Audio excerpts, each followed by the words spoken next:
Hi, everyone, and welcome back to another episode of Mindful Marathon Conversations. I'm your host, Dr. Michelle Quirk. I'm a pediatrician and a run coach, and the founder of Mindful Marathon, where I help make running easy and fun for busy professionals. And I'm very excited to have with me today Dr. Lum Frundi. Dr. Lum, say hi to everyone and introduce yourself. Hello, well, thank you for having me here. I am Dr. Lum Frundi. I am a pediatrician and founder of Generational Wellbeing. I help mothers and parents create sustainable, healthy habits for themselves and for their families so that they can have a healthy and life full of energy to take care of their young ones. I love that. I love what you do, and sustainable habits is that's what we're all about over here. Right, absolutely. So, with the new year upon us, we were talking a little bit beforehand about, some of the winter struggles of runners and of all people with exercise this time of year, and trying to, get back into a consistent routine or maybe start a consistent routine with exercise. So, tell us your thoughts, I guess, first on consistency, and maybe we can dive into some ways to help everybody out there. Yeah, absolutely. I know when the weather is cold or if it's raining or snowing, those are all reasons to come up with like, I can't go outside, it's too cold. It's easy for ourselves to sell ourselves out of, what we really want to do. So usually when I start out with consistency, I say you have to really plan it out where as you're making goals for the new year, you want to actually put it on your schedule where okay, I am going to exercise at least 3 times a week per se, right? That means that if maybe today's raining, you have it where the next day you're going to have that time to go out and exercise. That gives you some flexibility, but then it puts it where when you're putting at least as opposed to 3 times, you have that flexibility where, okay, I am actually going to do it. Yeah. And I usually turn to schedule mine in the mornings, usually because I exercise for several reasons. Main reason why I exercise is because of the energy, right?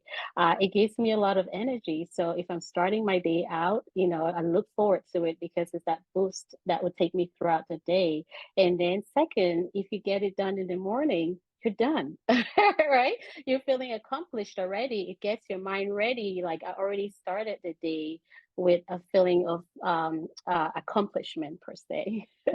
Yeah, I'm also Yeah. a morning exerciser. I'm not a very early morning person, to be honest. So, but putting it in the morning is definitely a better plan for me, because one thing will lead to another, and if I try to do it later in the day, it's like the sun is going down and I have completely forgotten about it. So I also tend to do everything in the morning.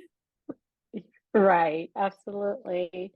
And that just goes towards, like that goal too, where it's like, okay, you're done with it, moving on. And it gets your day, going faster or better. Yeah. I love what you said about planning it out. And we do that too here with our group of athletes. Everybody's run training plan is in, it's in a platform that we use called Final Surge, but you can move the workouts around. So we do, starting the week, we look at the week ahead, but things can be, you can click it and drag it. But I think seeing everything there for the week ahead, it just gives your brain that much more, it's sort of like pre-contemplative, right? So you Right. can see all the things that you have on your calendar and work it in when it works best for you, with some wiggle room. Like, we're not going to be perfectionist about it, but we can move it, we can be flexible, but it does help to see it there, I think. Yes, absolutely. Because I mean, sometimes when you don't really write things out and you don't see it, the you're less likely to actually do it. Yeah. If you think in your head, oh, well, I will, go for my run or my walk on Monday, Wednesday, and Friday, but you don't write it down when the alarm goes off Monday morning. I don't know about you, but sometimes I don't feel like getting out of bed, especially in the cold winter here. Right, right. Do you have some advice, maybe something we could say to ourselves, like in that moment, right? When Monday morning, when the alarm goes off and we took your advice and we said, okay, we're going to exercise Monday morning, and the alarm goes off and we really don't want to do it. Do you have some advice for us? Yes, actually, usually I say put your reason why in front of you. You have to remind yourself, why am I running, right? Is it for that energy? I'm like, okay, if I don't go out for a run today, I may, not be as I want to be for the day. I may not have enough energy. And when you're tired, the way you relate to your colleagues at work, or even how you relate to your kids at home, you're more reactive. So it's just like, so you have to put yourself that reason, why am I really exercising? Is it I want to lose weight? Is it for energy? Is it I'm preparing for a wedding or something? Well, once you have that why, the reason has to be bigger than you. You're more likely to overcome the little setbacks here and there where you are actually looking for opportunities to exercise rather than like, oh, I have to go out again today. It's a drag and stuff like that. Yeah. Oh, I love that. The reason has to be bigger than you. Yes. That's a quotable quote, Dr. Loom. Okay. Yeah, it's worked for me really well. Like sometimes I'm like, okay, I know what this is doing for me. It's bigger than me. It's more than me. It's about my kids. It's about work. It's about my patients. It's about my colleagues and stuff like that. So, Yeah, yeah. Well, yeah. as a fellow pediatrician, I'm sure this comes up for you a lot too, both, as a pediatrician and as a mom, but could you give advice for maybe trying to work in exercise with the family? Like I do have a lot of people with children, or they're trying to get their children more active and into maybe some of the exercise that they do, whether that be walking, running, cycling, whatever it is. But if you have some advice for bringing the family along on the journey. Oh, absolutely. And when we say running, exercise, you can make it your own. It doesn't have to be rigid. You don't have to go out and walk outside every day. As a family, let's say when my daughter was in dance and ballet, I used that time when she was in there to just walk around the building. That was Smart. my walk time. Yeah. So Yes. it's like incorporating it where, yeah, I know you can't get out of work. You have to take the kids to practice, you have to pick them up and stuff, but just working your exercise around their schedule where if they're in the park playing, let's say it's a day that it's nice outside while they're playing in the park, you're just walking around there. Sometimes I will play a game with my kids. Let's see who's going to touch that tree and come back. So you can actually get the kids involved where you're playing with them and Mhm. you're running and you're Yeah. putting your steps in, right? And it's Yep. fun for the entire family where, you're spending quality time. Play is really important for kids as well. Laughter and joy, all important stuff. So you're doing so many different activities in one. Yeah. That way, it's not like cut out, like, oh, I don't have an hour in a day, but just putting it, merging it with your already planned out activities. Yeah. Yeah. I love that. I think, yeah, especially with time being, a resource that we can't get back. And we all have very busy schedules, and there's sometimes it feels like there's just so much on that calendar, and especially when kids' activities are involved. So that's great advice. you know, Right. two for one. Absolutely, absolutely. And like I said, just make it your own because there's that idea that each run has to be the same or exercise has to be lifting weights, or if you're not really doing some intense activity, it doesn't count. So when I say sustainable, it's just adding up because once you keep going, it adds up where you start out with 30 minutes a day or 30 minutes 3 days a week. By the end of the year, when you look at it, it's a huge accomplishment. Yeah. Yeah. And yeah, everybody can start from somewhere, even if that is, yeah, 5 or 10 minutes in those little pockets of time, but you can create it. And then as you get into the routine, I think that this is what I've found, but I wanted more and more of that because I liked how I Right, felt, right?